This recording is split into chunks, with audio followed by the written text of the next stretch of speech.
Hello everyone, welcome to technical inclined plus. तो इस video में हम सॉइल मैकेनिक्स का जो पार्ट था पार्ट 2 लाए हैं और बचे हुए सॉइल मैकेनिक्स का जो है हम यहाँ पर क्विक रिवीजन देखने वाले। हमें गेट एग्ज़ाम पास में आ गया है और हमें कौन सी चीज़ें पढ़नी चाहिए और कौन सी चीज़ें नहीं पढ़नी चाहिए, किस चैप्टर में हमें कितना सिलेबस कवर करना है और कितना छोड़ना है, हम इस वीडियो में वही सारी चीज़ें देखने वाले हैं। और इसमें हम करेंगे क्या, सॉइल मैकेनिक्स में जो अपना पोर्शन था हमने यहाँ पर परमेबिलिटी से पहले तक का, जिसमें हम बात करते हैं टाइप्स ऑफ सॉइल और हम देखते हैं properties of the soil, specific gravity, sensitivity, relative density and various things. तो हमने उन चीज़ों को कवर किया था। अब हम बात करेंगे परमेबिलिटी। ठीक है, तो इस वीडियो में हम देखने वाले हैं परमेबिलिटी से रिलेटेड कॉन्सेप्ट देखेंगे और सीपेज वाला पोर्शन कवर करेंगे, बेल हाइड्रोलिक्स वाला भी पोर्शन थोड़ा कवर करेंगे, सीपेज एनालिसिस देखने वाले हम यहाँ पर, और क्विक सेंड कंडीशन कब अकर होती है कब नहीं, और ये आप जानते हो use of flow net. Okay, तो यहाँ से भी हमें डैम के नीचे जो अंडर द डैम जो है फ्लो नेट कैलकुलेट करना होता है, डिस्चार्ज कैलकुलेट करना होता है, डिस्चार्ज पर यूनिट विड्थ। उसकी बात करने वाले कंप्रेसिबिलिटी एंड द कंसोलिडेशन को भी पढ़ेंगे। ठीक है, तो फिर आज की वीडियो में हम बस यही 2-3 टॉपिक्स को कवर करेंगे। तो वीडियो को आप एंजॉय करिएगा, लास्ट तक देखिएगा। तो हो सकता है कि आप वीडियो लास्ट तक देखें तो उसमें कुछ ऐसी चीज़ों को बता दिया जाए जो आप पढ़ने के दौरान उन चीज़ों को कवर नहीं कर पाते। तो चलिए स्टार्ट। तो हम बात करेंगे अब परमेबिलिटी। तो परमेबिलिटी क्या होता है? परमेबिलिटी एक ऐसी प्रॉपर्टी होती है सॉइल की जिसके थ्रू जो वाटर होता है सॉइल के पोर्स के थ्रू क्या कहने लगता है, फ्लो होने लगता है। ठीक है, सॉइल में जो पोर्स होते हैं, पोर्स के थ्रू वाटर जब फ्लो करने लगता है तो इस चीज़ को हम बोलेंगे क्या, परमेबिलिटी बोलेंगे। This is the property of the soil called the permeability. Okay, अब हम बात करने वाले हैं, देखिए परमेबिलिटी में सॉइल कितने टाइप की होती है, किस टाइप की सॉइल की परमेबिलिटी कितनी होती है। तो देखिए अगर हम बात करें ग्रेवल की और सैंड की बात करेंगे, फिर हम क्ले की बात करेंगे, तो यहाँ से आप ग्रेवल देख सकते हैं, ग्रेवल के पार्टिकल्स ज़्यादा बड़े होते हैं। ठीक है, ग्रेवल का साइज़ ज़्यादा बड़ा होता है, तो उसमें जब ज़्यादा बड़ा साइज़ होगा तो उसमें वॉइड रेशियो ज़्यादा होगा। ठीक है, वॉइड रेशियो तो ज़्यादा नहीं होगा, मतलब वॉइड्स का साइज़ ज़्यादा होगा। जिसमें वॉइड्स का साइज़ ज़्यादा होता है तो उसमें परमेबिलिटी की वैल्यू ज़्यादा होती है। तो देखिए 1 से लेकर के 1 मीटर पर सेकंड से लेकर के 10⁻⁻2 मीटर पर सेकंड यहाँ पर कह सकते हैं 10⁻2 मीटर पर सेकंड या फिर 1 सेंटीमीटर पर सेकंड, इसको हम बोल सकते हैं। अब हम बात करेंगे, देखिए सर हमने यहाँ पर बात की है ग्रेवल की, अब हम बात करेंगे सैंड की। तो सैंड आप जानते हैं, सैंड के 3 टाइप होते हैं, फाइन होता है, मीडियम होता है, कोर्स होता है। तो कोर्स सैंड में क्या होगा, size of voids is more than the medium and fine. तो देखिए जब कोर्स सैंड में हम साइज देखेंगे तो 10⁻³ टू 10⁻² के आसपास, और मीडियम में जाएंगे तो 10⁻⁴ टू 10⁻³ कुछ ये, और 10⁻⁵ टू 10⁻⁴। ठीक है, तो इस टाइप का हमें साइज मिलेगा, मिलेगी permeability in the course, medium and fine. अब हम बात करेंगे परमेबिलिटी के लिए हम एक और देखते हैं इसकी property, characteristic, function of the void ratio. तो वॉइड रेशियो ओके, और आप देखिए function of the soil structure. तो ये जो वॉइड रेशियो है ये भी इफेक्ट करता है परमेबिलिटी को, फैक्टर्स अफेक्टिंग द परमेबिलिटी यहाँ पर हम पढ़ रहे हैं। तो यहाँ पर हमें देखेंगे कौन कौन से फैक्टर जो परमेबिलिटी को अफेक्ट करते हैं। टाइप ऑफ सॉइल आप देखेंगे परमेबिलिटी को काफ़ी अफेक्ट करता है। और अगर हम देखें वॉइड रेशियो, अगर वॉइड रेशियो कम होगा, कम क्या होगा, और आप ये भी देख सकते हैं कि वॉइड रेशियो कम होगा या फिर जितना वॉइड रेशियो कम होगा उसकी परमेबिलिटी उतनी ही क्या होगी, कम होगी। और आप एक चीज़ ये भी बोल सकते हैं, अगर वॉइड रेशियो कम है लेकिन उसका साइज क्या है, ज़्यादा है, size of voids is greater. Okay, तो इस सिचुएशन में परमेबिलिटी यहाँ पर ज़्यादा होगी।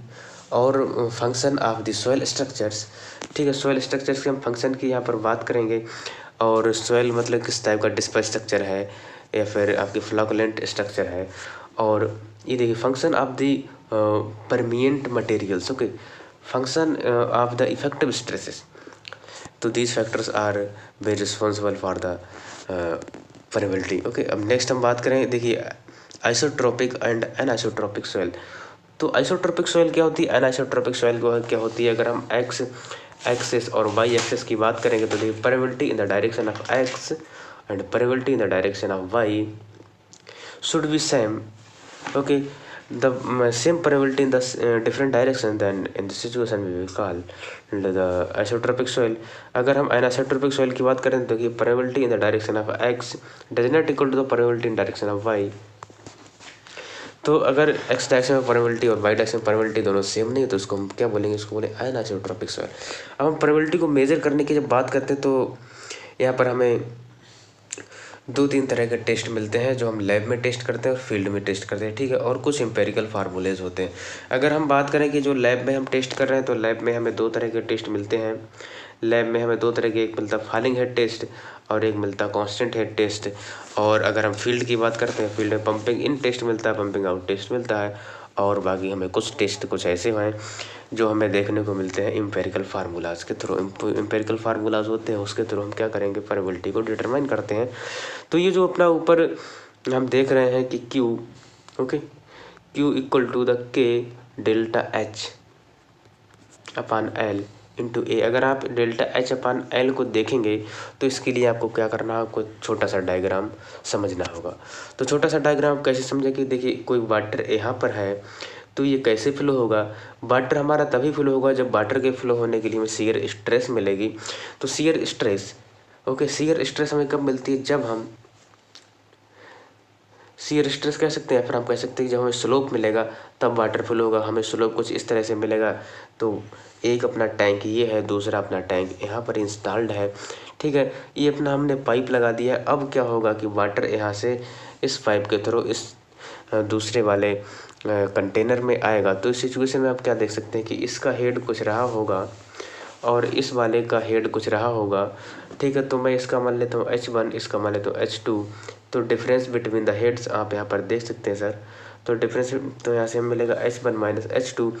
ओके, तो आपको यहाँ से ये चीज़ पता चल गई है कि डिफरेंस बिटवीन द हेड्स। और आप यहाँ पर एंगल क्या देखेंगे सर, आप यहाँ पर एंगल देख सकते हैं, दिस इज थीटा। थीटा बोल सकते हैं, फिर आप इसे आई बोल सकते हैं। तो i angle is very small then in this situation that tan i आप लगा सकते हैं। तो क्या मिलेगा भाई, लंब बटे आधार, लंब बटे आधार। ओके, लंब यहाँ परपेंडिकुलर अपॉन द बेस। तो परपेंडिकुलर आपको क्या मिलने वाला, परपेंडिकुलर आपको मिलेगा डेल्टा H अपान, यहाँ पर आप बेस की बात करेंगे तो बेस आपको लेंथ मिलेगी। लेंथ क्या है, distance between the 2 containers, okay, या लेंथ ऑफ पाइप आप यहाँ पर बोल सकते हैं। तो इस सिचुएशन में आप यहाँ पर कुछ देख सकते हैं। तो मैंने क्या किया है, आप जानते हैं कि velocity directly proportional to the gradient. Darcy जो साइंटिस्ट थे उन्होंने बताया था कि वेलोसिटी मतलब वाटर का फ्लो तभी होगा जब ग्रेडियंट हमें मिलेगा। तो जैसे ही हमने यहाँ से प्रोपोर्शनल टू का साइन हटाया था तो v इक्वल टू हमें k एक कांस्टेंट मिला था और हमने i को वहाँ पर लिखा था। तो k is the coefficient of permeability. और यहाँ से आप देखेंगे अगर हम क्या जानते हैं q equal to a into V, तो v की वैल्यू आप यहाँ पर रखें KI, तो यहाँ से मिलेगा q इक्वल टू KIA। यहाँ पर कह सकते हैं क्यों किया। अब हम नेक्स्ट सेक्शन पे जाएंगे और यहाँ पर मिलेगा के, मतलब क्या होता है परमेबिलिटी। परमेबिलिटी क्या होता है भाई, permeability the type of permeability the type of velocity, एक तरह की वेलोसिटी होती है, वेलोसिटी ऑफ वाटर, जो बताती है कि जो एक ऐसी प्रॉपर्टी जो वाटर की वेलोसिटी को बताती है कि सॉइल के थ्रू कितना वाटर फ्लो हो रहा है। तो देखिए अगर ये जो यहाँ पर आप B देख रहे हैं तो B is a superficial velocity, या फिर आप इसको बोल सकते हैं discharge velocity, because it is not the velocity for water since flow actually occurs through the pores. क्योंकि हम क्या देखते हैं कि भाई ये जो B है इसको हम डिस्चार्ज वेलोसिटी बोल सकते हैं। तो हमें चाहिए क्या है कि जो पोर्स के थ्रू, जो सोइल में पोर्स है ना, जो सोइल पोर्स है इनके थ्रू जो वाटर फ्लो हो रहा है, हमें इस वाटर की वेलोसिटी चाहिए है। तो इस वाटर की वेलोसिटी को हम बोलेंगे क्या, सीपेज वेलोसिटी। तो ये सीपेज वेलोसिटी कैसे मिलेगी, जो हमने डिस्चार्ज वेलोसिटी कैलकुलेट कर रखी है इसको अगर हम पोरोसिटी से डिवाइड कर दें, पोरोसिटी से अगर हम डिवाइड कर देंगे तो हमको मिलेगा क्या, seepage velocity. Coefficient of the percolation is given. हम कोफिशिएंट ऑफ परकोलेशन की बात करते हैं तो BS/I, या फिर हम इसे बोलते हैं K/N। तो कुछ इस तरह से हमको ये चीज़ मिलती है देखने को। अब हम बात करेंगे थोड़ी और परमेबिलिटी को लेकर के। हमने क्या बताया था कि अभी लैब में जब हम परमेबिलिटी को कैलकुलेट करते हैं तो हमें दो तरह के टेस्ट देखने को मिलता है। Constant head. कांस्टेंट हेड मतलब क्या है भाई, हमारा जो एक्सपेरिमेंट हो रहा है तो हमारा जो हेड है जहाँ पर हमारा वाटर आ रहा है ना, तो वाटर का हेड कैसा रहना चाहिए, कांस्टेंट रहना चाहिए। तो कांस्टेंट हेड कब रहेगा, जब यहाँ पर पोरस सोइल रहेगी। पोरस सोइल रहेगी मतलब कोर्स ग्रेन्ड सोइल रहेगी। कोर्स ग्रेन्ड सोइल सैंड की अगर हम बात करें, कोर्स ग्रेन्ड सोइल है, तो अगर ये सोइल रहेगी तो यहाँ पर क्या होने वाला है कि जैसे ही वाटर आएगा यहाँ से और एक दूसरी तरफ निकल जाएगा और फिर से हमारा हेड यहाँ पर कांस्टेंट हो जाएगा, फिर से वाटर आ जाएगा, हेड अपना कांस्टेंट रहता है यहाँ पर। तो इसके लिए हमें एक फार्मूला देखने को मिलता है प्रोबेबिलिटी को कैलकुलेट करने के लिए, K = QL/ΔH/A। ओके, तो आप यहाँ पर ये भी कह सकते हैं VL/HAT।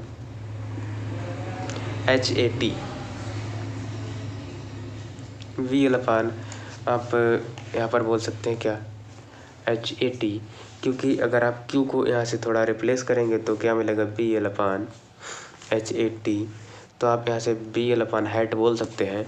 ओके, और अगर हम फॉलिंग हेड पैरामीटर्स की अगर बात करेंगे तो हमें क्या मिलेगा, small a × the capital L HI/HF, मतलब क्या, initial head upon the final head.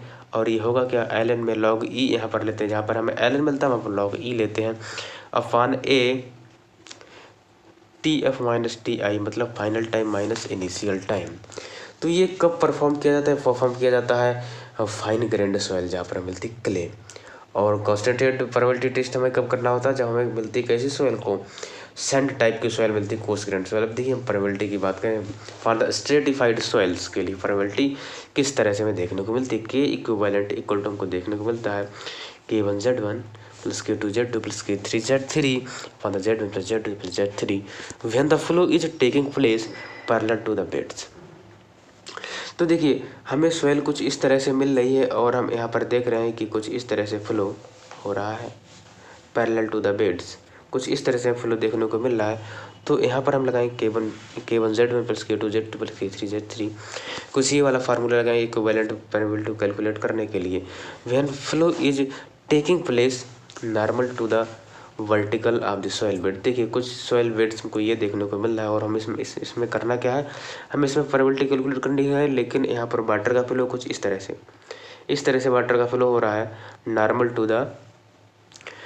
To the soil bed. तो यहाँ पर हमें करना क्या है, हमें यहाँ पर लेना होगा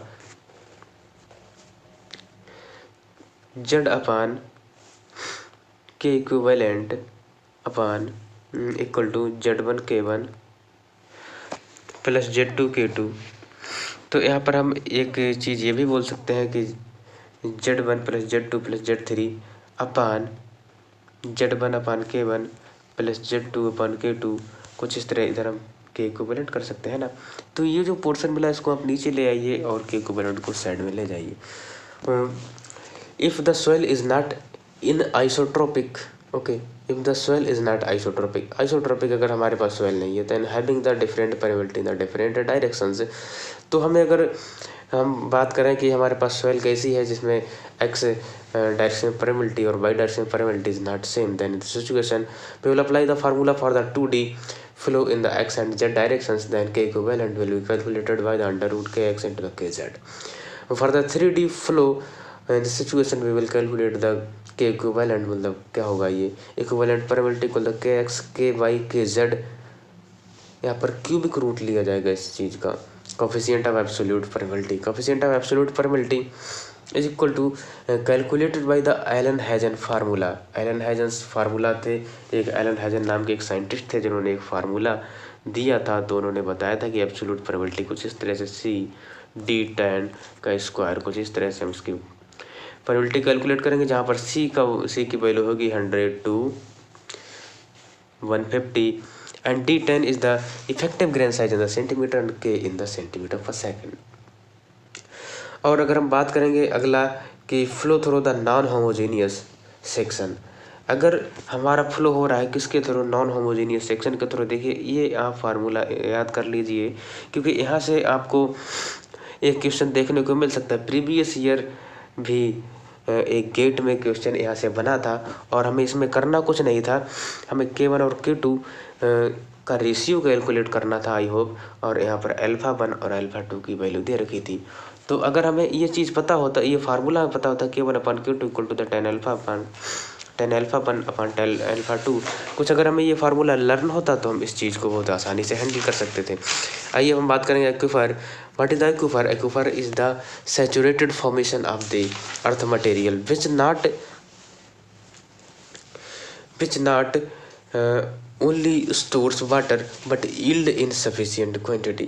देखिए एक्विफर, अगर आप एक्विफर को हिंदी में समझने की कोशिश करेंगे तो एक्विफर क्या है, ये बोल रहा है कि इट इज़ सैचुरेटेड फॉर्मेशन, ये सैचुरेटेड फॉर्मेशन होता है अर्थ मटेरियल की। अगर हम बात करें अर्थ मटेरियल का, ये सैचुरेटेड फॉर्मेशन होता है जो केवल वाटर को स्टोर ही नहीं करता है, वाटर को स्टोर तो करता ही है लेकिन उसके साथ ही साथ वाटर को यील्ड भी करता है, मतलब वाटर को निकालता भी है डिस्चार्ज के थ्रू। अगर आप इसमें एक्विफर में वाटर को निकालना चाहें तो आप वाटर को यहाँ से यील्ड भी कर सकते हैं। और एक्वाटार्ड क्या होता है? एक्वाटार्ड का भाई कहने का मतलब ये है कि only seepage is possible and thus yield is insignificant compared to the an aquifer. Aquitard में क्या होता है, इसमें सीपेज तो पॉसिबल होता है लेकिन अगर हम एक्विफर की तरह यहाँ पर वाटर को यील्ड करना चाहें तो उस सिचुएशन में ये इनसिग्निफिकेंट हो जाता है। वाटर में leak to an aquifer below, जो वाटर एक्विफर से लीक होता रहता है तो वो एक्वाटार्ड में जाकर के स्टोर होता रहता है।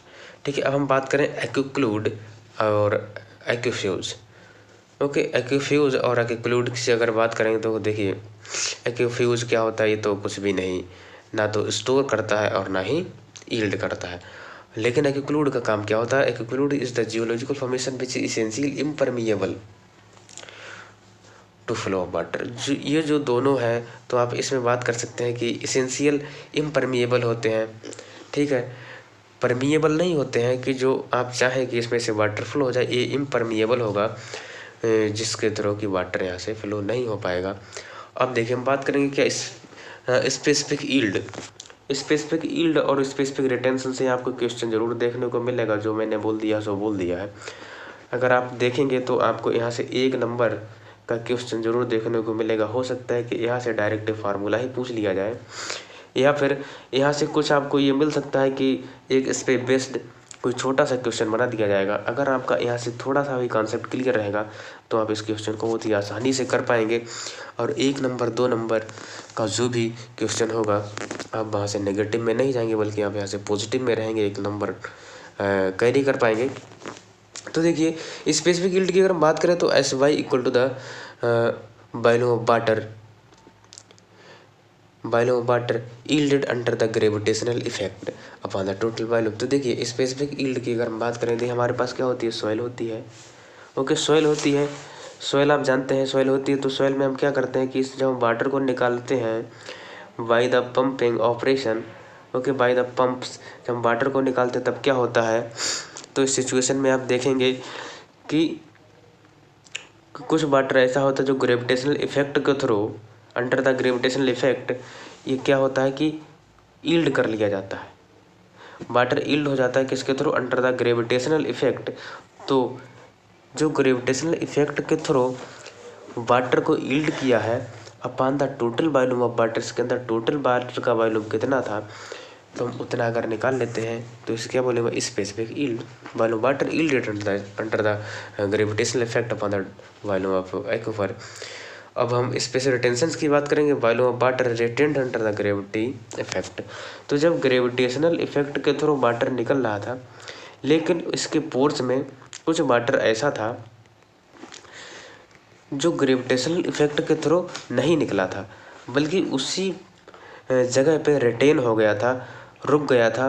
तो रुका हुआ वाटर की अगर हम बात करें तो volume retained upon the total volume equal to the specific retention. अब देख सकते हैं आप यहाँ पर, अब अगर हम specific yield plus specific retention की बात करेंगे हम यहाँ पर, तो क्या मिलेगा, volume of water yielded plus volume of water retained, okay, upon the total volume. तो देखिए वॉल्यूम ऑफ वाटर यील्ड और रिटेन्ड, अगर हम यील्ड की बात करें, रिटेन्ड की बात करें, तो ये दोनों वाटर ऐसे ही हैं कि जो पोर्स में हमारे हैं, ठीक है। ये जो वाटर है ये पोर्स में रुका हुआ है, तो यहाँ पर हम क्या कह सकते हैं, VW हम इसको बोल सकते हैं, ओके। इसको हम बोल सकते हैं volume of water in pores upon total volume, okay, total volume water, इसको हम क्या बोलेंगे, या फिर आप यहाँ पर कुछ ही बोलिए, बी भी यहाँ पर बोल सकते हैं, वॉल्यूम ऑफ वॉइड्स आप यहाँ पर बोल सकते हैं, क्योंकि वॉल्यूम ऑफ वॉइड्स वही कि जिस वॉइड्स में अपना वाटर था जो ग्रेविटेशन इफेक्ट के थ्रू गया, और उसी वॉइड्स में वो भी वाटर है जो ग्रेविटेशन इफेक्ट के थ्रू नहीं गया था, वहीं पर रिटेन्ड है। तो इन दो, ये जो वाटर रहेगा हमारा रहेगा कहाँ पर, वॉल्यूम ऑफ वॉइड्स में ही तो रहेगा। अपन टोटल वॉल्यूम आप यहाँ पर करेंगे तो मिलेगा क्या, पोरोसिटी। तो देखिए ये बहुत ही इंपॉर्टेंट रिलेशनशिप आपको मिल रही है, SY + SR equal to the N is the porosity, okay. अब हम बात करें measurement of the permeability in the field.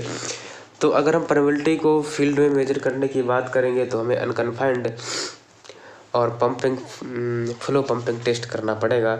और तो इस सिचुएशन में आपको परमेबिलिटी को कैलकुलेट करने का फार्मूला जो मिलने वाला मिलेगा K = 2.303 Q log 10 R2/R1 upon pi, okay. ये वाला फार्मूला आप देख सकते हैं, 2.303 Q log 10 R2/R1 upon pi H2 का स्क्वायर माइनस H1 का स्क्वायर, ठीक है। तो यहाँ पर हम इसको किस नाम से जानते हैं, इसको हम जानते हैं थीम्स इक्वेशंस के नाम से, इसको हम जानते हैं थीम्स इक्वेशन। और अगर हम बात करें कोएफिशिएंट ऑफ ट्रांसमिसिबिलिटी तो इसको हम बोलेंगे T × द KH। आप परमेबिलिटी को निकालिए, ओके, और H में इसकी परमेबिलिटी की मल्टीप्लाई आप जब कराएंगे तो आपको मिलेगा क्या, थीम्स इक्वेशंस। और आप यहाँ पर देख सकते हैं कि K = 2.303 Q × S10 upon R upon r। तो थीम्स इक्वेशन में हमने करना क्या है, थीम्स इक्वेशन में हमें करना क्या, हमें बस कुछ नहीं, जो R1 की वैल्यू वहाँ पर हमें स्मॉल r, R2 की जगह पे कैपिटल R पुट करना है, ओके। और H2 की जगह पे कैपिटल H और H1 की जगह पे स्मॉल h पुट करना है, ओके। तो कैपिटल एच आप जानते हैं, total thickness of the unconfined aquifer.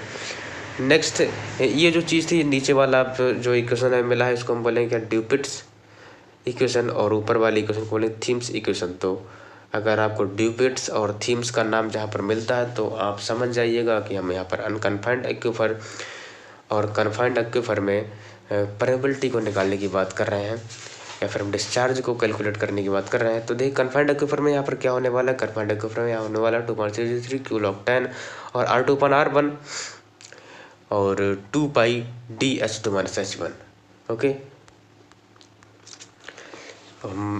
Next इसी की सीरीज़ को आगे बढ़ाएंगे। तो देखिए ड्यूपिट्स ने भी कुछ फार्मूला दिया था, वहाँ पे H2 - H1 किया था और R2/R1 किया था। तो ड्यूपिट्स ने क्या बोला कि R1 की जगह पर आप स्मॉल r रखिए, R2 की जगह पर आप कैपिटल R रखिए, ओके।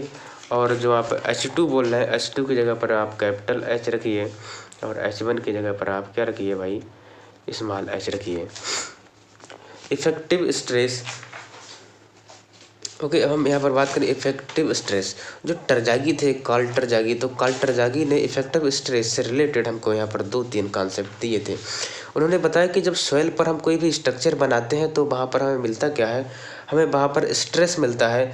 तो स्ट्रेस अगर हम बात करें कि देखिए ये कोई सॉइल है और सॉइल पर हमने कोई स्ट्रक्चर यहाँ पर बिल्ड किया है, तो स्ट्रक्चर का पूरा लोड सॉइल पर जाएगा और सॉइल क्या करेगा, इस पूरे लोड को रजिस्ट करेगी और यहाँ पर एक रजिस्टिंग फोर्स देगी जिसको हम बोलेंगे क्या, स्ट्रेस।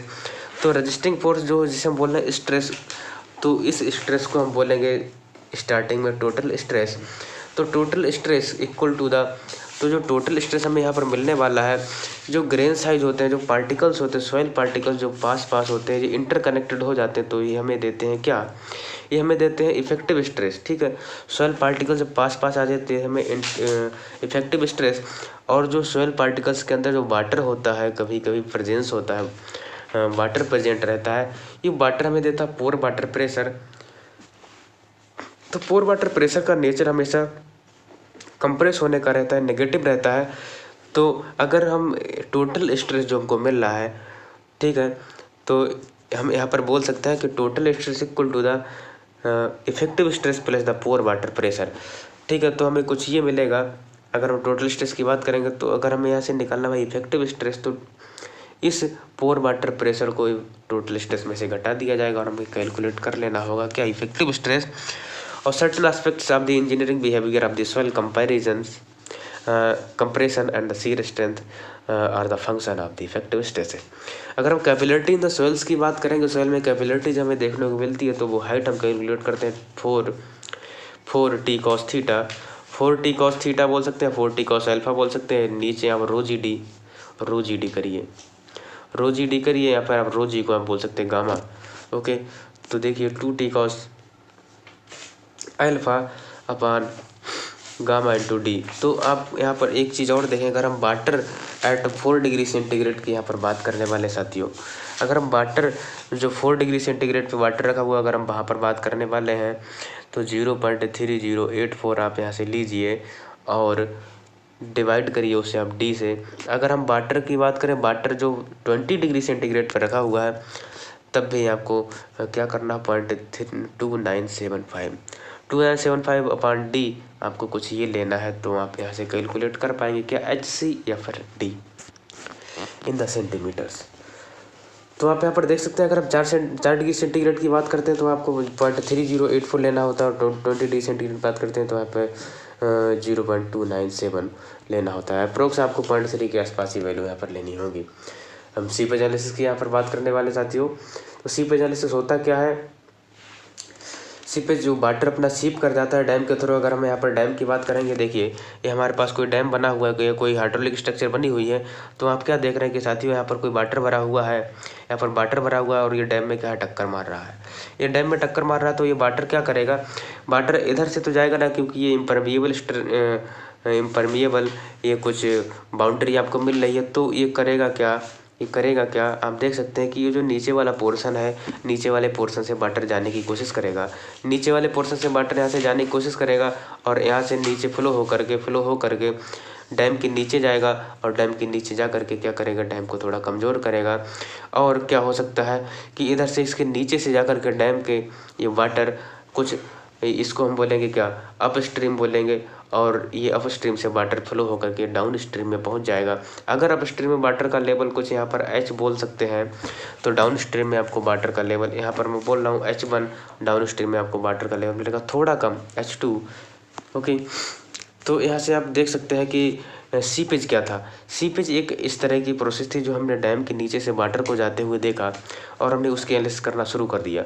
तो यहाँ पर हमें कुछ 2-3 तरह की सिचुएशंस मिल सकती हैं। अगर हम बात करें नो फ्लो कंडीशन, ठीक है, ये no flow condition hydrostatic condition है। हाइड्रोस्टैटिक कंडीशन क्या कि डैम के नीचे का वाटर है, ठीक है, डैम के नीचे ही वाटर है और वाटर फ्लो नहीं हो रहा है। ओके, वाटर इस साइड में फ्लो नहीं हो रहा है, केवल डैम के नीचे वाटर है, हम खाली उसी की बात करने वाले। तो in this situation what will we do, तो यहाँ पर हमें करना क्या होगा, sigma bar equal to the Z gamma sat, okay, minus Z gamma W, आपको ये चीज़ लेनी होगी। तो यहाँ पर गामा सेट में से गामा डब्ल्यू जब जाएगा तो उसे बोलेंगे जेड गामा समझ। ओके, तो हमें ये कुछ देखने को मिलता है। अगर हम डाउनवार्ड सिचुएशंस की बात करते हैं साथियों, अगर हम डाउनवार्ड सिचुएशंस की बात करते हैं तो डाउनवार्ड सिचुएशन में हमें मिलता क्या है, आप देखिए कुछ हमें डैम मिल रहा है या फिर हम कुछ कंटेनर यहाँ पर बना लेते हैं। तो यहाँ पर क्या करेगा, वाटर जब डाउनवार्ड सिचुएशन में जाएगा तो आप क्या देखेंगे कि आपको वाटर का एक ग्रेडियंट भी देखने को मिलेगा। तो आपको उस ग्रेडियंट को लेना होगा। तो देखिए डाउनवर्ड अगर गामा सबमर्ज्ड की अगर हम बात करें, प्लस आई जेड गामा डब्ल्यू, प्लस में आई जेड गामा डब्ल्यू आपको कर देना, ज़्यादा दिमाग नहीं लगाना। अगर हम अपवर्ड सिचुएशंस की बात करते हैं तो जेड गामा सबमर्ज आपको लेना है और minus i Z gamma W कर देना। अपवर्ड में आपको घटाना और डाउनवर्ड में आपको जोड़ना है। ओके, और हम बात करें quick sand condition, what is the quick sand condition, quick sand. तो देखिए डैम के नीचे से मैंने क्या बात करी थी कि वाटर जो है जब इधर से निकलना स्टार्ट कर देता है, अप स्ट्रीम से डाउन स्ट्रीम की तरफ जब जाना स्टार्ट कर दे, भाई डैम क्या है, dam is the very heavy structure in the across direction of the water जो वाटर का फ्लो हो रहा है, ठीक है, इसके अक्रॉस डायरेक्शन में मैंने जो एक बहुत ही हैवी स्ट्रक्चर बना दी है, इसमें क्या होगा भाई, वाटर रुकना स्टार्ट हो गया। अब ये क्या करेगा, वाटर उसको तो पार करके नहीं जाएगा क्योंकि वो बहुत ही इम्परमिएबल स्ट्रेटा है या फिर इम्परमिएबल बाउंड्री है, तो ये नीचे से जाना स्टार्ट कर देगा। जब ये नीचे से जाना स्टार्ट कर देता साथियों, अप स्ट्रीम से डाउन स्ट्रीम की तरफ नीचे से जाना स्टार्ट कर देता है, तो ये क्या कर लेता है कि पाइप बनाना स्टार्ट कर देता है, छोटे छोटे होल्स बनाने स्टार्ट कर देता है। जो होल्स बनाने स्टार्ट कर देता है, ठीक है, इसने ये कि पाइप बनाया, छोटी सी नाली बोल सकते हैं इसे, फिर इसने ये कि छोटी सी नाली बनाई है, फिर इसने ये कि छोटी सी नाली बनाई है। तो इस तरह से ये जो नालियाँ बनाता रहता है ना, तो इस चीज़ को हम क्या बोलते हैं, इस चीज़ को बोलते हैं पाइपिंग। तो क्या करेगा ये, जब ये कुछ ज़्यादा बन जाएंगी, ठीक है, इसके नीचे से वाटर जो अप स्ट्रीम डाउन स्ट्रीम की तरफ ये चीज़ जाने लगेगी, तब क्या हो जाएगा, ये पाइपिंग, ठीक है, नालियाँ बननी स्टार्ट हो जाएगी। जब ये नालियाँ बननी स्टार्ट हो जाएंगी तो हम यहाँ पर करेंगे क्या साथियों, तो सिचुएशन में क्या होगा कि ये डैम एकदम से नीचे की तरफ बैठ सकता है, डैम एकदम नीचे की तरफ बैठ सकता है। तो इस चीज़ को बचाने के लिए ये जो पाथ है वाटर का, ठीक है, ये जो पाथ जो वाटर ने कवर किया है यहाँ से लेकर के यहाँ तक का, हम इसकी लेंथ को बढ़ा दें। इसकी लेंथ को कैसे बढ़ा सकते हैं कि देखिए, मैंने एक वर्टिकल कटाव, आप क्या करेंगे, आप यहाँ पर एक काम कर सकते हैं, आप यहाँ पर क्या काम कर सकते हैं, आप यहाँ पर एक वर्टिकल कटाव लगा सकते हैं। जब वर्टिकल कटाव लगाएंगे, जो आपकी लाइन कुछ ये जा रही थी वो अब कुछ इस तरह से नीचे आएगी, फिर यहाँ से जाएगी, फिर आप एक कटाव और लगाइए, एक कटाव और लगाइए, फिर कुछ इस तरह से इस तरह से इस तरह से इस तरह से। जब लेंथ आपकी वाटर जो सीधा जा रहा था वो थोड़ा इतनी इसकी लेंथ बढ़ गई है, तो इस सिचुएशन में आप क्या बोल सकते हैं, तो जो ग्रेडियंट आपको मिल रहा था हम क्या बोलते हैं, H/L बोलते हैं ना। तो ये हेड लॉस हमें कुछ ये मिल रहा है और ये L हमें कुछ ये मिल रहा है, तो यहाँ से क्या है, हाइड्रोलिक ग्रेडियंट को अफेक्ट करेगा। तो हाइड्रोलिक ग्रेडियंट हमें यहाँ पर क्या मिलेगा, कम मिलेगा। जब हाइड्रोलिक ग्रेडियंट कम होगा तो वाटर का फ्लो बहुत ही कम होगा यहाँ पर। तो डाउन स्ट्रीम में वाटर का हेड बहुत ही कम हमको मिलने वाला है। ओके, तो ये कुछ प्रोसीजर था क्विकसेंट कंडीशन का। और इसमें हम एक चीज़ और बोलते हैं कि इस सिचुएशन में जो hydraulic gradient which is giving the quicksand condition called the critical hydraulic gradient. और इस सिचुएशन में क्या होता है, अपवर्ड फ्लो जो होता है, अपवर्ड फ्लो होता है वो ज़ीरो हो जाता है, हम ये मानते हैं। अपवर्ड फ्लो ज़ीरो, इसका मतलब क्या, effective stress zero, effective stress zero. Quicksand condition भाई क्या था अपना कि दूसरी तरफ से वाटर निकलने लगा था, एक इधर से वाटर गया, डैम के साइड में वाटर निकलने लगा। जब वाटर निकलने लगा तो क्या हुआ भाई, साथ में जो वाटर के साथ में जो मिट्टी के सॉइल के पार्टिकल्स थे वो भी निकलना स्टार्ट हो गए हैं, वो भी निकलना स्टार्ट हो, मतलब क्विक सैंड जो क्विक बहुत ही धीरे धीरे निकलने लगी, वो जल्दी जल्दी निकलने लगी है। तो यहाँ पर इसको हम बोले quick sand condition. Upward flow होता है, तो यहाँ पर बोल सकते हैं sigma stress, effective stress sigma dash equal to the zero. तो गामा सबमर्ज्ड आप जानते हैं, Z gamma submerged minus i Z gamma W. तो आप यहाँ से सर देख सकते हैं कि i equal to the gamma submerged upon gamma W आपको मिलेगा ये कुछ देखने को। और आप इसका फार्मूला जानते होंगे कि गामा G-1/1 + E और अपान ये गामा डब्ल्यू ये अपना है, और अपन गामा डब्ल्यू ये वाटर आएगा, ठीक है। गामा डब्ल्यू G-1/1 + E आपको ये कुछ मिल रहा है। नोट, अगर हम यहाँ पर कुछ 2-3 चीज़ों को नोट करना चाहेंगे तो वो आप नोट कर सकते हैं, आप इस चीज़ को लर्न कर सकते हैं। क्विकसेंट कंडीशन क्या बोल रही है, क्विकसेंट कंडीशन में होगा क्या, बॉइलिंग होगी। बॉइलिंग जैसे मैंने आपको बताया था, पाइपिंग फेल्योर भी इसी को ही बोलते हैं।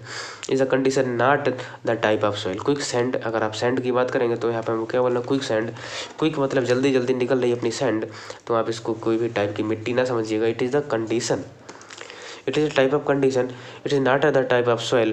This occurs only in the fine sand and the silts. जो फाइन सैंड होता है और जो फाइन सिल्ट होता है उसी में ये चीज़ अक्कर होती है। अगर effective critical hydraulic gradient is 1.10, ठीक है, ई इक्वल टू, अगर हम बात करें 0.5 है डेंस सैंड के लिए, वर्ड रेशियो 50% है डेंस सैंड के लिए, और वर्ड रेशियो 100% होता है लूज सैंड के लिए। और जी की वैल्यू हम क्या लेते हैं भाई, 2.65 सर।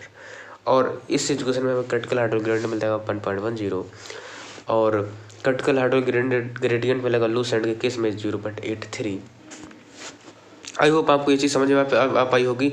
हम बात करें सीपेज फोर्सेस की, तो सीपेज फोर्स हमें मिलेगा कैसे, seepage force upon the volume of soil. तो इस चीज़ को हम क्या बोलेंगे भाई, सीपेज फोर्स क्या था अपना, seepage force force upon the volume, तो इसको हम क्या बोले, i into gamma W. I into gamma W हमको ये चीज़ मिलेगी। 2 डायमेंशनल फ्लो की अगर बात करें तो लाप्लास इक्वेशन हमें यहाँ पर देखने को मिलता है।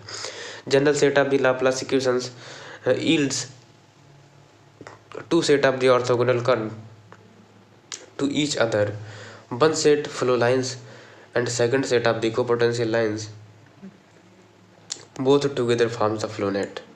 जो कोपोटेंशियल लाइंस होती हैं और क्या होती है, फ्लो लाइंस होती है, दोनों मिल करके क्या करती हैं, फॉर्म करती हैं फ्लो नेट, एक जाल क्रिएट करती हैं। तो यहाँ पर क्या मिलेगा, लाप्लास इक्वेशन यहाँ पर लगेगी। तो लाप्लास इक्वेशन आप यहाँ पर लर्न कर लीजिए, लाप्लास इक्वेशन क्या होती है, ठीक है। तो लाप्लास इक्वेशन कभी कभी आपको एग्जाम में मिलेगा डायरेक्ट ही लाप्लास इक्वेशन, और लाप्लास इक्वेशन आपसे पूछ लिया जाएगा। हो सकता है कि आपको यहाँ से एक क्वेश्चन मिल जाए MSQ टाइप में देखने को। अब यूज ऑफ फ्लो रेट की अगर हम बात करें सीपेज कैलकुलेशन में, अगर हम जाएंगे Q इक्वल टू के आई हम यहाँ पर करेंगे, तो I इक्वल टू क्या होगा भाई, H upon N B into H upon N D into the B हमें यहाँ पर करने को मिलेगा, into N F into B हम यहाँ पर करेंगे। और साथ ही आप देख सकते हैं क्या, आप यहाँ पर देख सकते हैं बी से बी कट जाएगा तो क्या मिलेगा, के एच एन एफ अपन एन डी, के एच एन एफ अपन एन डी। तो एन एफ अपन एन डी को हम बोल देंगे safe factor. Calculating the uplift pressure, uplift pressure क्या भाई, uplift pressure at a point gamma W into the pressure head at the point, uplift pressure at a point equal to gamma w into the pressure head at a point, exit gradient and the piping, ये हम इसको बोलते हैं। तो देखिए यहाँ पर एक नोट वाली सिचुएशन यहाँ पर दे रखी है, जो नोट आपको मिल रहा है इस चीज़ में, ठीक है, आप उसका स्क्रीनशॉट ले सकते हैं सर, आप उसका स्क्रीनशॉट ले सकते हैं और स्क्रीनशॉट ले करके आप उसको अच्छी तरह से पढ़ सकते हैं, बाद में आप उसको नोट कर सकते हैं अपने शॉर्ट नोट्स में, जिससे कि ये चीज़ आपको काफ़ी हेल्प करेगी। और अगर आपको यहाँ से कोई भी MSQ टाइप का क्वेश्चन मिलेगा तो आप उसको अच्छी तरह डील कर पाएंगे। The hydraulic gradient of the flow will be maximum at the centre to toe, because the square of the flow net is smallest in the size, hence the length of flow for the certain drop in the head will be the smallest hydraulic gradient at exit is called the exit hydraulic gradient। अगर हम hydraulic gradient को exit पे calculate कर रहे हैं तो हम इसको क्या बोलेंगे, एग्जिट ग्रेडियंट बोलेंगे। Maximum gradient should never be critical to avoid the piping failure. हमारा जो मैक्सिमम ग्रेडियंट है ना, वो क्रिटिकल से ज़्यादा नहीं होना चाहिए अगर हमें पाइपिंग फेल्योर तक जाना। फैक्टर सेफ्टी, पाइपिंग फेल्योर से बचना है। अगर हम फैक्टर सेफ्टी की बात कर रहे हैं तो फैक्टर सेफ्टी 6 to 7 लेते हैं। Avoid the against the piping, safety against the piping.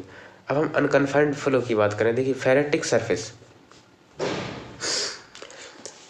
Unconfined flow क्या होता है, फेरिएटिक सरफेस की अगर हम बात करें, phreatic surface the top most flow seepage flow line in the dam, top most flow seepage, ठीक है। अगर हम डैम की बात करेंगे, ठीक है, तो जो टॉप मोस्ट जो सीपेज फ्लो की लाइन होती है सबसे पहली, ठीक है, तो उस चीज़ को क्या बोलेंगे, फेरिएटिक सरफेस बोलेंगे सर।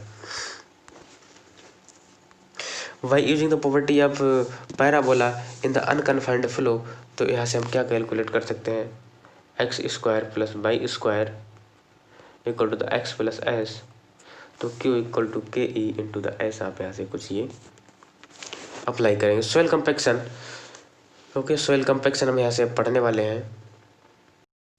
ओके, अब हम पढ़ेंगे सॉइल कंपैक्शन। कंपैक्शन क्या होता है भाई, देखिए जब मेरे पास सॉइल होती है, ओके, जब मेरे पास ये कोई सॉइल है, ठीक है, ये मेरे पास सॉइल है, सॉइल में मैं क्या करूँगा, लोड लगाऊंगा।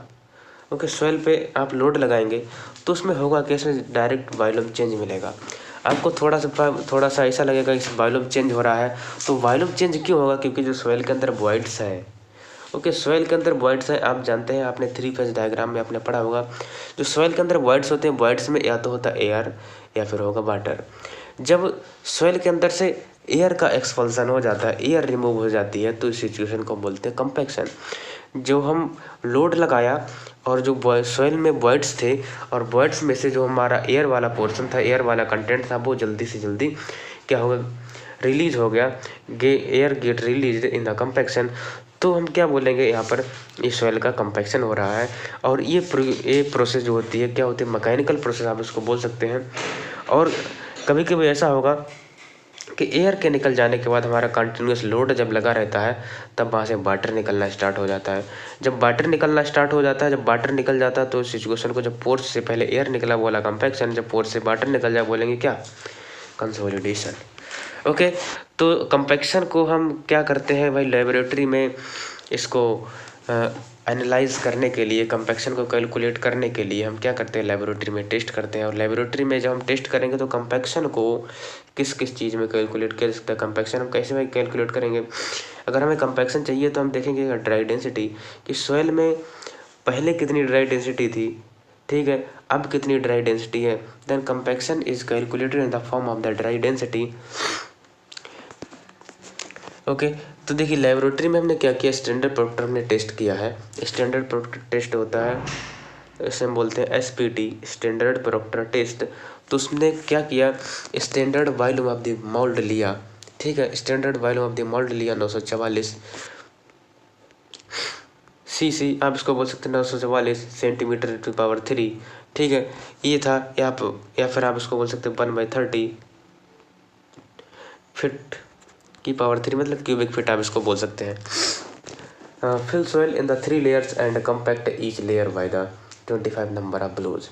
तो हमने क्या किया इसमें भाई, अपना मोल्ड था 944 सेंटीमीटर क्यूब, या फिर आप उसका वॉल्यूम ले सकते हैं 1/30 क्यूबिक फीट।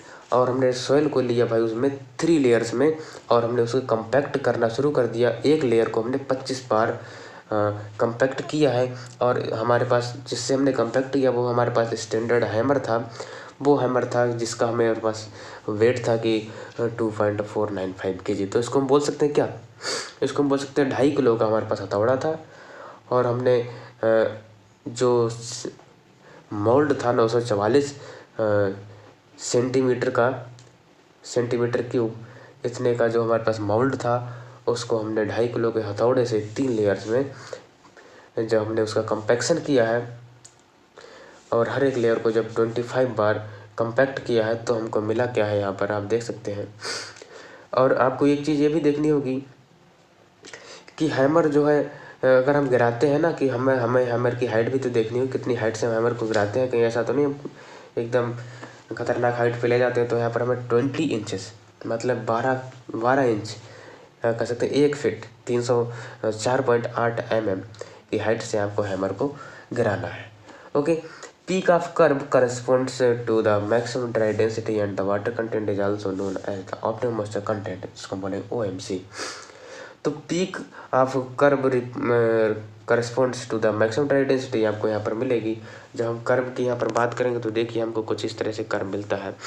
जो ये चीज़ हमें मिलती है इसको हम बोलते हैं क्या, जो पीक मिलती है मैक्सिमम ड्राई डेंसिटी बताती है कब, या मैक्सिमम ड्राई डेंसिटी बताती है जब हमें हमारे पास ऑप्टिमम मॉइस्चर कंटेंट होगा। ओके, ऑप्टिमम मॉइस्चर कंटेंट होगा। अब हम बात करेंगे दूसरा टेस्ट हमारे पास था, मॉडिफाइड प्रोक्टर टेस्ट। ओके, इसमें भाई हमने हैमर लिया है कितना, 4.5 किलो का, 4.5 किलो का 4.54 kg का हैमर, इसको हम कह सकते हैं 10 LB या 10 पाउंड का हैमर है। और हाइट ऑफ हैमर फॉल की अगर आप यहाँ पर बात करेंगे तो आप बोलेगा क्या, 450 या फिर 457.2 mm का आपको यहाँ पर मिलेगा। क्या हमें मिलेगा height of the hammer fall. और इसको हम बोल सकते हैं 18 इंच, उसमें क्या था 12 इंच, इसमें 18 इंच। और soil is filled in the 5 layers, modified Proctor test भाई, वो स्टैंडर्ड प्रोक्टर टेस्ट था, ये मॉडिफाइड था। इसे 5 लेयर में हम क्या करेंगे, सॉइल को फिल करेंगे और हर एक लेयर को 25 बार कंपैक्ट करेंगे। और देखेंगे भाई अगला टेस्ट, स्टैंडर्ड प्रोक्टर टेस्ट है, या फिर इसको बोल सकते हैं Indian standard equivalent to standard Proctor test is also known as the light compaction test. Okay, light compaction test है ये हमारे पास। इसमें हमने क्या किया भाई, जो हमारे पास जो मोल्ड था हमने उसका स्टैंडर्ड वॉल्यूम लिया कितना, 1000 सेंटीमीटर क्यूब। और हमने सॉइल को 3 लेयर्स में लिया है और हर एक लेयर को 25 बार कंपैक्ट किया है। और जो हैमर का हमारे पास वेट था वो था 2.6 kg, और जो हैमर की फॉलिंग हाइट थी वो थी 310 mm। और Indian standard equivalent to the modified Proctor test, तो इंडियन स्टैंडर्ड हमने क्या टेस्ट लिया है, जो इक्विवेलेंट किसके, मॉडिफाइड प्रोक्टर टेस्ट के उसके इक्विवेलेंट है, तो इसको हम क्या बोले, हैवी कंपैक्शन टेस्ट बोल सकते हैं सर इसे। और इसका वॉल्यूम जो हम लेंगे वो भी हम लेंगे क्या, 1000 centimetre cube fill in the soil. हम इसमें क्या करेंगे, सॉइल को फिल करेंगे in the 5 layers, compact each layer by the 25 number of the blows. अब हैमर की, अगर आप हैमर का वेट देखेंगे तो हैमर का वेट आपको मिलेगा 4.9 kg, ओके। और आप यहाँ से हाइट ऑफ फ्री फॉल देखेंगे तो आप मिलेगा क्या, 450 है। तो आप यहाँ से देख सकते हैं sir, ratio of the energy in the heavy compaction, okay. यहाँ से आपको ये क्वेश्चन एक मिल सकता है 1 नंबर में। तो जहाँ से आपको कुछ इस टाइप का मिलता है तो आप उसको सही तरह से लर्न कर लीजिए। Ratio of the total energy in the heavy compaction test to given in the light compaction test. तो देखिए हमने यहाँ पे हैवी कंपैक्शन टेस्ट में एनर्जी निकाली थी, तो आपको पहले तो एक चीज़ ये ध्यान रखना होगा कि हम एनर्जी कैलकुलेट कैसे करते हैं। अगर आपको एनर्जी कैलकुलेट करना आ जाता है सर, तो आपको किसी भी एनर्जी का रेशियो निकालने में कोई दिक्कत नहीं होगी। तो चलिए हम यहाँ पर क्या करते हैं, हैवी कंपैक्शन टेस्ट ये जो है हम इसकी एनर्जी कैलकुलेट करने की कोशिश करेंगे। तो इसकी हम एनर्जी कैसे कैलकुलेट करेंगे, तो आपको यहाँ पर देखना होगा। आपने किया क्या है, आपने हैमर लिया है, कितने वेट का, 4.9 kg का हमने हैमर लिया है। और उस हैमर को हमने किया क्या, उस हैमर से हमने कंपैक्शन किया है। सॉइल की 5 लेयर थी, हर एक लेयर को 25 बार कंपैक्ट किया। और क्या किया है, और हमने उस हैमर को जब गिराया था, कितनी हाइट से, 450 mm की हाइट से हमने उसको गिराया था, ओके सर। 450 mm की हाइट से हमने उसे गिराया था, और हम यहाँ पर g से मल्टीप्लाई कर देंगे। तो आप यहाँ पर समझ सकते हैं कि this defined the energy, okay. तो यहाँ से हमें कंपैक्शन एनर्जी मिलेगी आपको वॉल्यूम को छोड़ करके। आप यहाँ पर कुछ ये समझ लीजिए, वॉल्यूम को छोड़ करके जितनी भी चीज़ें आपको लग रही हैं सबको मल्टीप्लाई कर दीजिए, ओके। आपको मिल जाएगी एनर्जी न्यूटन में। और अब हम बात करेंगे तो यहाँ पर आप देख सकते हैं कि हैवी कंपैक्शन लाइट कंपैक्शन का जो रेशियो मिलेगा 4.5। ड्राई यूनिट वेट की अगर हम यहाँ पर बात करें, G × गामा W / 1 + E मिलता है आपको, और E = आप क्या जानते हैं, IC = W × G आपको मिलता है, तो E = W × G/S। तो ठीक है, where S is the degree of saturation. और गामा डी की जब आप यहाँ पर बात करेंगे तो सर गामा डी = आपको मिलेगा 1 - NA, और G × gamma W / 1 + W × G, okay sir. Clearly from the above two formula that the zero air void density Na = 0 and the 100% saturation line are the same as they are giving the same results. लेकिन हमको note करना है कि 90% saturation is not same as the 10% air void line, ठीक है। तो ये चीज़ यहाँ पर, ये स्टेटमेंट वैलिड नहीं है, ये स्टेटमेंट यहाँ पर वैलिड नहीं है। is 100% saturation line are same as they are giving the same results, zero air void line, okay sir. अब हम बात करेंगे यहाँ पर कंप्रेसिबिलिटी एंड द कंसोलिडेशन की। कंप्रेसिबिलिटी एंड कंसोलिडेशन में आपको यहाँ पर 2-3 फार्मूला मिलेंगे देखने के लिए, तो वो फार्मूला बहुत इंपॉर्टेंट होता है। अगर आप एग्जामिनेशन देने जा रहे हैं कंप्रेसिबिलिटी से, डायरेक्ट ही क्वेश्चन मिल जाता है। कैसा, फार्मूला पुट करिए और फार्मूला लगाइए, वैल्यू पुट करिए, आंसर लीजिए, और क्या करिए, नंबर वहाँ से गेन करिए। तो ऐसे आपको मिले compressibility and the consolidation. Consolidation जैसा कि मैं आपको बता चुका हूँ कि हम जो सॉइल है, सॉइल पर जब लोड लगाते हैं तो पहले तो सॉइल के वॉइड से एयर को निकलना पड़ता है, तो उसको हम बोलेंगे कंपैक्शन। और एयर जब निकल जाती है तो बचता क्या, वाटर। जब वाटर निकलना शुरू हो जाता है, जब वाटर निकल ही जाता है तो मिलेगा क्या, कंसोलिडेशन। तो इस तरह से क्या मिलता है, वॉल्यूम चेंज मिलता है। तो volume change under the external forces, या फिर कह सकते हैं बाय द एक्सटर्नल प्रेशर। जब हमारा वॉल्यूम चेंज होता है, इस चीज़ को हम बोलते हैं कंप्रेसिबिलिटी।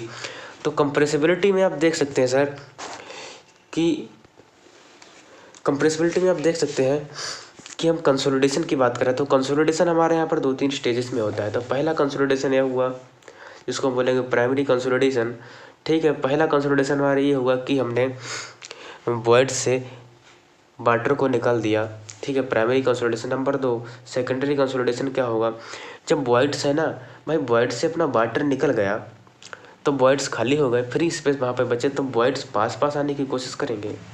जब वॉइड्स पास आने की कोशिश करेंगे तो इसका मतलब क्या भाई, इसका मतलब क्या, रीअरेंजमेंट कह सकते हैं, या फिर reorientation of the soil particles. जहाँ सॉइल पार्टिकल्स का रीओरिएंटेशन हो जाता है तो इस चीज़ को बोलेंगे क्या, इस चीज़ को बोलेंगे सेकेंडरी कंसोलिडेशन। ठीक है, यहाँ पर आप इमीडिएट सेटलमेंट की बात कर सकते हैं। इमीडिएट सेटलमेंट का फार्मूला बहुत ही इंपॉर्टेंट होता है और आपको देखने को मिलता है ऐसा equal to the q to be 1 minus mu square upon E into the I F is the safe factor. ठीक है, या आप इसको बोल सकते हैं इन्फ्लुएंस फैक्टर।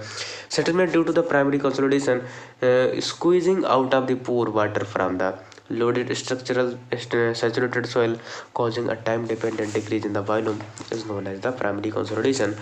और देखिए settlement due to that secondary consolidation, some soil exhibit the time dependent settlement at the constant effective stress in the post primary consolidation periods, and this is known as secondary consolidation for the creep settlement। तो देखिए आप यहाँ से secondary consolidation को नहीं समझ पाएंगे, जैसा मैंने आपको बताया था, बस सेम आपको उसी तरह से उस चीज़ को लर्न करना है। टोटल सेटलमेंट हमें मिलता है, टोटल सेटलमेंट अगर हम इमीडिएट सेटलमेंट ले लेते हैं और सेकेंडरी सेटलमेंट ले लेते हैं, प्राइमरी सेटलमेंट ले लेते हैं, तो हम क्या कैलकुलेट कर पाएंगे। तो अगर हम तीनों सेटलमेंट्स को जोड़ लेते हैं, इमीडिएट, प्राइमरी और सेकेंडरी, तो हम क्या कैलकुलेट कर पाएंगे, हम कैलकुलेट कर पाएंगे टोटल सेटलमेंट ऑफ दी। तो देखिए कंप्रेसिबिलिटी की अगर हम बात करें, compressibility amount of the settlement, this is depends on. Compressibility क्या होता है भाई, हमारे वॉल्यूम चेंज को बताता है। वॉल्यूम चेंज को हम यहाँ पर थोड़ा टेक्निकल बोलना चाहें तो वॉल्यूम चेंज को बोलेंगे क्या, amount of settlement. This depends on the soil type and its structure, role of the stress history. Compressibility depends on the soil type, कि सॉइल हमारी किस टाइप की है और सॉइल का स्ट्रक्चर क्या है, और role of the stress history. तो स्ट्रेस हिस्ट्री को भी हमें यहाँ पर देखना पड़ता है। ओवर कंसोलिडेटेड और प्री कंसोलिडेटेड हमें सॉइल को भी देखना होगा। अगर हम प्री कंसोलिडेटेड सॉइल की बात करें और ओवर कंसोलिडेटेड की बात करें, तो अगर हमने जो पास्ट में इस पे स्ट्रक्चर बनाई थी और प्रेजेंट में जो हमने स्ट्रक्चर बनाई है, then if the present load is greater than the past load, तो हम इसको बोलेंगे प्री कंसोलिडेटेड सॉइल। और ओवर कंसोलिडेटेड सॉइल को क्या बोलेंगे, जब पास्ट लोड हो जाता है greater than the present load, तो इसको बोलेंगे क्या भाई, over consolidated soil. If the existing effective stress is less than the pre consolidated stresses. Okay, soil which are yet to consolidate under the existing overburden pressure are referred to the under consolidation soil। Consolidation ratio की अगर हम बात करें तो sigma bar C upon the sigma bar आपको लेना होगा। तो यहाँ पर pre consolidated stress upon the, यहाँ पर बोल सकते past stress upon the present stress, आप इसको बोल सकते हैं। Normal consolidation, normal consolidated soil के लिए OCR की वैल्यू होती है 1, और प्री कंसोलिडेशन सॉइल के लिए आपके लिए OCR की वैल्यू होती है, ओवर कंसोलिडेशन की वैल्यू होती है ग्रेटर देन 1, और अंडर द कंसोलिडेशन सॉइल के लिए OCR की वैल्यू होती है लेस देन 1। एक plot of the void ratio and logarithmic effective stress.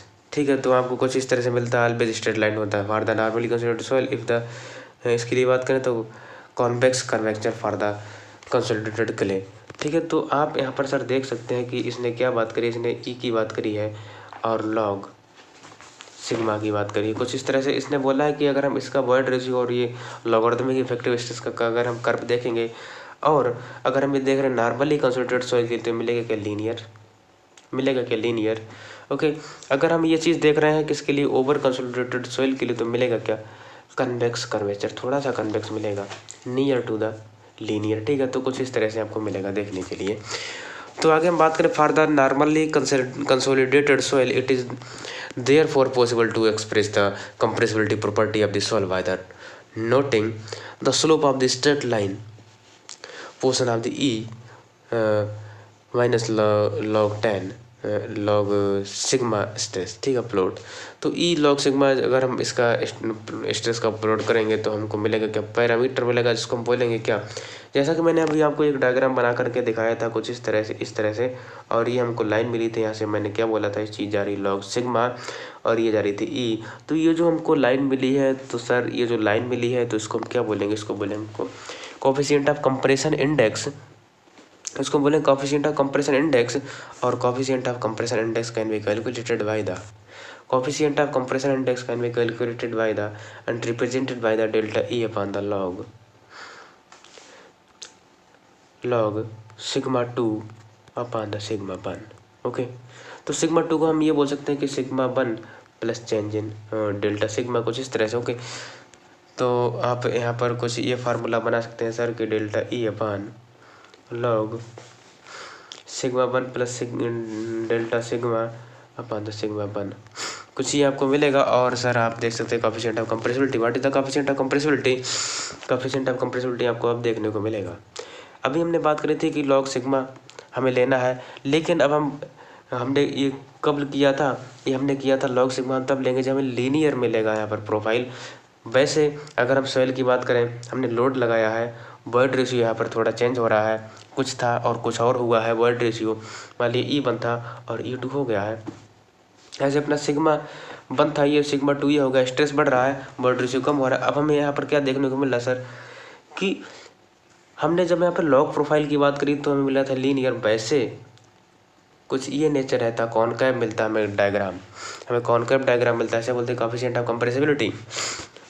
ये होता है नॉर्मल कंसोलिडेटेड सॉइल के लिए। अगर हम बात करते हैं कुछ ओवर कंसोलिडेटेड सॉइल के लिए तो हमको मिलता है क्या, मिलता है हमको कुछ इस टाइप का कर्व। ओके, सॉरी अभी थोड़ा मिस्टेक हुआ है। अगर हम नॉर्मली कंसोलिडेटेड सॉइल की बात करेंगे तो हमको मिलेगा कुछ ये वाला कर्व, ये वाला कर्व मिलेगा। अगर हम बात करेंगे ओवर कंसोलिडेटेड सॉइल के लिए तो हमको मिलेगा कर्व कुछ ये, हमें कुछ ये कर्व मिलेगा। तो इसे हम बोलते हैं कोएफिशिएंट ऑफ रिकम्प्रेशन इंडेक्स, और इसको हम बोलते हैं क्या, कोएफिशिएंट ऑफ कंप्रेसिबिलिटी। तो कोएफिशिएंट ऑफ कंप्रेसिबिलिटी को अगर हम बोलेंगे तो कोएफिशिएंट ऑफ कंप्रेसिबिलिटी क्या मिलेगा, तो A B equal to the delta E upon the delta sigma. Okay, और Terzaghi theory of the one dimensional, तो Terzaghi theory of the one dimensional consolidation के लिए आपको ये फार्मूला लर्न करना चाहिए। Delta U change of pore water pressure with respect to time equal to the change of rate of change of pore water pressure 2 times is the differentiation with respect to the Z. कुछ आपको ये मिलेगा और आपको यहाँ पर value multiply करानी होगी C B, where C B equal to the K A B into the gamma W 1 plus E naught. Okay, 1 plus E naught, और के आप के यहाँ पर आप बोल सकते हैं M B C B into gamma W. Okay, C B the soil parameter governing the time rate of the consolidation. C की यूनिट क्या होती है, मीटर स्क्वायर पर सेकंड। भाई सी बी की वैल्यू होती है मीटर स्क्वायर पर सेकंड, और A B relates the amount of the compression और the settlement. In the Terzaghi solution 3 non dimensional parameters are provided. Drainage path ratio हमको यहाँ पर मिलेगा Z equal to Z small Z upon capital H. Time factor की अगर हम बात करेंगे तो T B equal to C B T point H square मिलेगा, और डिग्री ऑफ कंसोलिडेशन की बात करें U I minus you F one U I आपको मिलेगा देखने को। T B equal to pi of 4 into the U square मिलेगा, U is less than equal to the 60%, then you will apply this formula pi of 4 into the U square. If यहाँ पर आप एक चीज़ देख लीजिए, यहाँ से आपको क्वेश्चन मिल सकता है देखने को। कुछ अगर आपको ये मिल रहा है यू की value, use the degree of consolidation, तो आपको फार्मूला लगाना है टी बी कैलकुलेट करने के, मतलब टाइम फैक्टर कैलकुलेट करने के लिए हमको फार्मूला लगाना है 5 into the U square. Okay, अगर ये वैल्यू 60 से ज़्यादा हो जाती है तो आपको फार्मूला लगाना है क्या, टी बी कैलकुलेट करने के लिए 1.781 minus 0.933 log 10 minus you in the percentage. Okay, use greater than the 60%, तो आपको ये वाला फार्मूला लगाना है। ओके, आप चाहे ये वाला फार्मूला लगा सकते हैं, ये वाला लगा सकते हैं, या फिर आप ये वाला लगा सकते हैं। और you Z is the settlement at the time T upon the ultimate settlement. Okay, you कुछ ये होता है अगर हमें settlement at the time T लेना है, और अल्टीमेट सेटलमेंट की अगर हम बात करें तो हमें कुछ ये लेना होगा।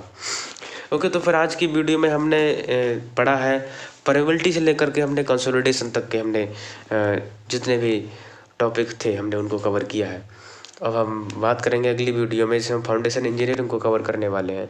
फाउंडेशन इंजीनियरिंग में पढ़ने वाले स्टेबिलिटी ऑफ स्लोप को, Rankine earth pressure theory. Okay, earth pressure, lateral earth pressure को आप बोल सकते हैं, लेटरल अर्थ प्रेशर को हम पढ़ेंगे, और स्टेबिलिटी ऑफ स्लोप को पढ़ेंगे, शियर स्ट्रेंथ को पढ़ेंगे, और शैलो और डीप फाउंडेशन को कवर करेंगे। तो यहाँ से हमारा जो है लगभग 3 से 4 नंबर 5 नंबर तक का जो है सेक्शन कवर हुआ है, और उधर से अपना 7 से 8 नंबर का जो आता है हम उस सेक्शन को भी कवर करेंगे विद कॉन्सेप्ट, वहाँ पर हम कवर करेंगे। ओके, तो फिर आज की वीडियो में इतना ही, और मिलते हैं नेक्स्ट वीडियो के। Thank you.